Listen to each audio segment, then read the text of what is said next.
to Business and Politics. We're talking to Mr. Lito Averia of Namfrel. I'm sorry I cut you off before the break. You're making your point. We were talking about cybersecurity, and I was asking you about this blockchain usage, for instance, for the voters list. But you were making a point. Yeah. Well, to begin with, a segment of that voters list has been exposed to the public as well. Yeah. If you recall the Comelec case in 2016. Yes, that was breached, so, the identities again of the voters are out there already out in the public. Yeah. Right. But there is a way of creating, well, we have our national ID law, right? But then again, it's not taking off as much as is expected of it, right? People do not even trust it because then when they ran out of cards to print the IDs and distribute them, those who applied for national IDs were emailed a copy that they can print on on a piece of paper. A piece of paper. Yeah. So again, the question of authenticity, comes into play. So who would believe it? Right. So those are the issues that sprouted out of that. That incident, of issuing electronic IDs that can be printed. Anyway, there's a solution as well that you and I can control ourselves, not any other third party. Not government, Not government, not the private sector. We can create what we call self-sovereign ID. One that we create, we can put in our information there, even our biometrics markers we can put in there, and secure it in blockchain technology so that it is amply protected. Let me put the question this way, with the next elections coming up in 2025, with what we saw with the last BSKE in October 30, and all of these new threats that we're seeing emerge from the rest of the world, like AI and cybersecurity, how should we start preparing? Given what we learned, what we saw, given these new threats that we're observing now, where do we start for 2025? For 2025, again, the Comelec should look into the voters list again, voters registration, ensure that it is clean. Right. From what I gathered also is for the Comelec, at least for the BARM area, the Bangsamoro Autonomous Region for Muslim Mindanao, is considering a general registration of the voters in that region. And I think that general registration should be propagated nationwide. Right? The reason for that, because people doubt the list, right? In the last elections, even where I reside in Pasay, they were saying, oh, these people are dead already. Why but they're still on the voters list, We had a complaint. We received a complaint, for example, that somebody voted for him. Wow, okay. Again, so we have to clean up the list. That's one. A second is we have to come up with mechanisms and teach the public how to create self-sovereign IDs. That's going to be a challenge. How will that now help the voters list or help in the electoral process then? It's some sort of, you have to have a system of knowing who... verifying people? Yes, verifying. I see, and authenticating their identity, I see. Right? That's interesting, Right now, when you go to the polls, for example, as long as your name is on the list, they let you vote. Yes, they issue you a ballot and that's it. Right? Except in cases where there may be challenges to your identity. Right? They don't even, the electoral board does not even ask you for your ID. Right? But when and then we're still paper-based. There may be photos there may be thumb marks there. Inks on your face. Who is trained to compare your thumbprint that you put on your ballot, the stub on your ballot, and compare it with the one that's on record? Nobody. Do you think that we've been overly focused on what kind of voting system we will have, whether it's Smartmatic or something else or hybrid, and that we're not addressing the more fundamental issues such as cleaning up the voters list, addressing vote buying, and as you said, creating an environment where people can freely join or not join, right? Or at least be encouraged to join the electoral process, at least from the grassroots level. What do you think, Dan? Yeah, we have to work on a lot of things. Okay. Put in the necessary foundations. One foundation for elections is, again, the voters registration, voters list. Basic. In other countries, you get into the voters list automatically once you hit 18 years old. Okay. Here, you have to go register. Register and present yourself to the election officer. KYC, Yeah. And we go through the process of the election registration board hearing. Right. So that if somebody challenges the identity of... that you're not the same person as you're saying you are. Yes. Even the residency requirement has to be met. Right. So, again, as basic as that.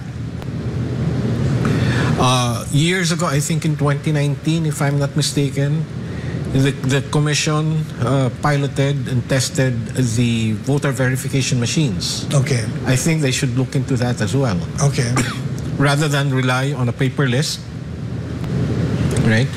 Because you want a paper trail. Yes, you want a paper record, you want a paper trail. And again, like I said, the teachers that are not trained to... That's not their expertise, It's not their expertise. Third is setting that... The bigger challenge is the political party system. The political parties get active only as election approaches, right? So we have to push for the development of a party as an organization that we are familiar with. Okay. Right?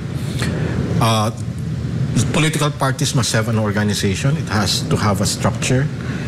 They have to have, their ideologies, their advocacies should be made public.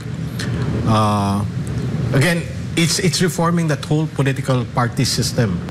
That's also the challenge, right? So that reforms should be introduced to encourage more inclusiveness, as well as participation. Yeah. Okay. Unlike in other countries, an ordinary citizen identifies himself as with this particular party. Right. We don't. Yeah. We don't identify ourselves with ordinary citizens. Do not identify with a certain political party. Yeah, or an ideology. Or an ideology. Yeah. Right. So those are the things that we have to work on. What about education, do you think? Do you think government should be putting in more resources for just like educating people about, as you said, ethics and what's the proper way of doing things? Or is that a worthwhile investment? Or?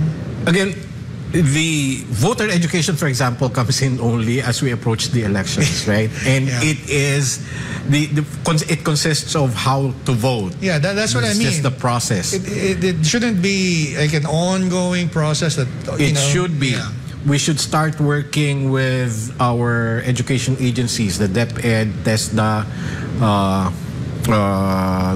CHED. Right. And the academic community in general. Yeah, I mean, something as basic as how government is supposed to work. Yes. What is your role as a citizen, right? I mean, we have also to educate our voters, the citizens, on the role of what are the roles and responsibilities of the mayor, for example, of the governor. So they have to learn that. Right. Next is educating or creating that framework where the voters can have a basis to decide on who to pick. Okay. It's not just one of the things that I was thinking of in the last barangay elections is asking those candidates who were approaching me, like, what's your role? Yeah. How much is your budget? And things like those. And nobody can respond to that questions. Right, was, if you want to run for that position, I get to examine you when you approach me, right? You should know, yeah. Okay. So basic things like those we should learn. So Namfrel is starting to embark on that. Like I mentioned earlier, is that we have a training program for the youth, engaging the youth, getting them to participate, right? And we are hoping to grow that approach, monitoring the performance of the local government, keeping track of the promises, for example, the local chief executive, Right.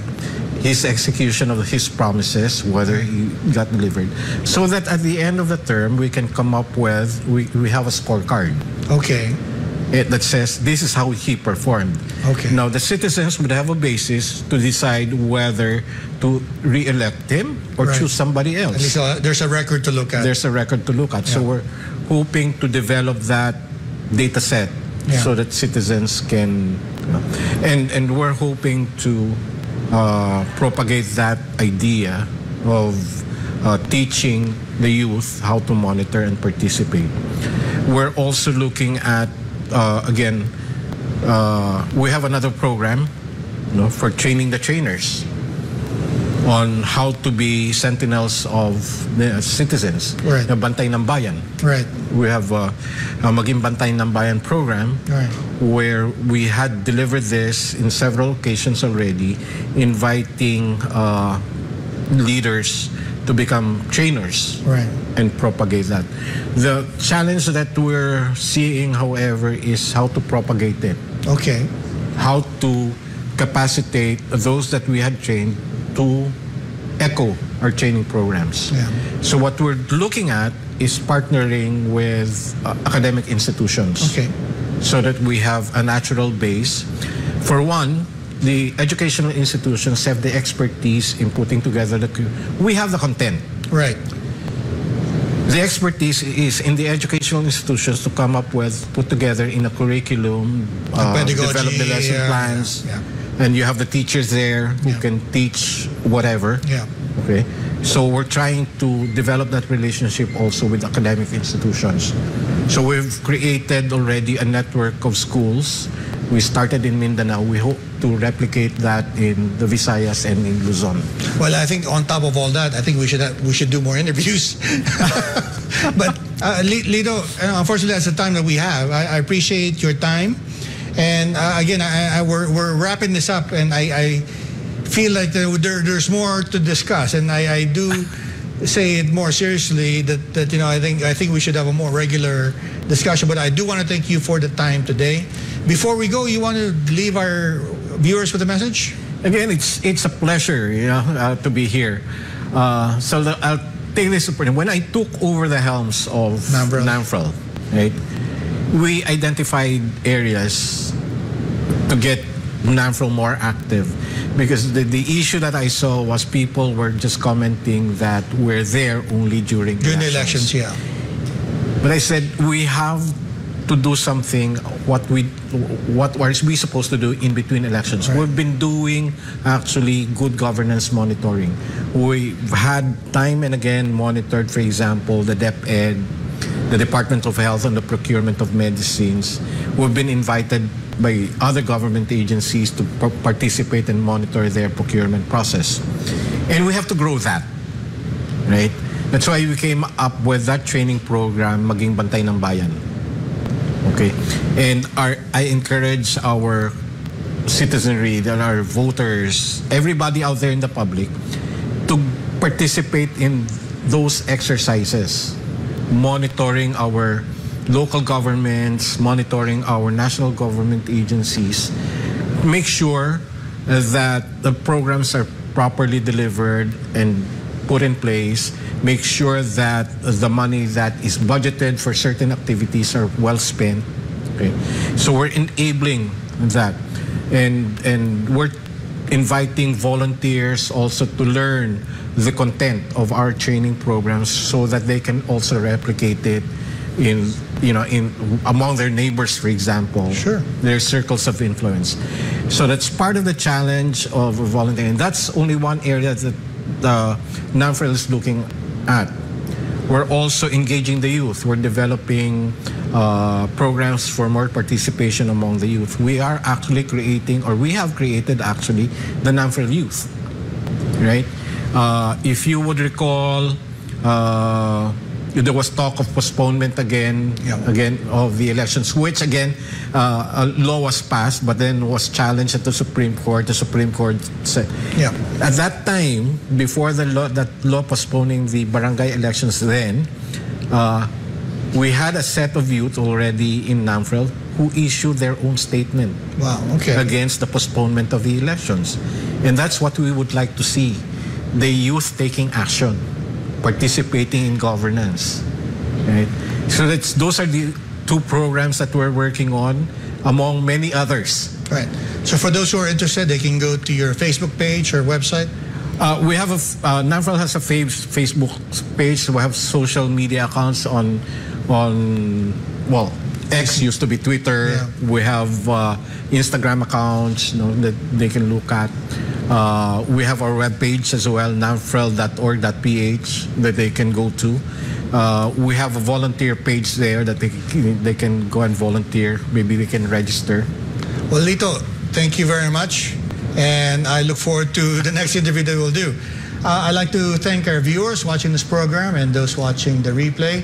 I'd like to thank Mr. Apollo Kibuloy for making this program possible. This has been Business and Politics. I will see you next week. Lito, salamat. Good.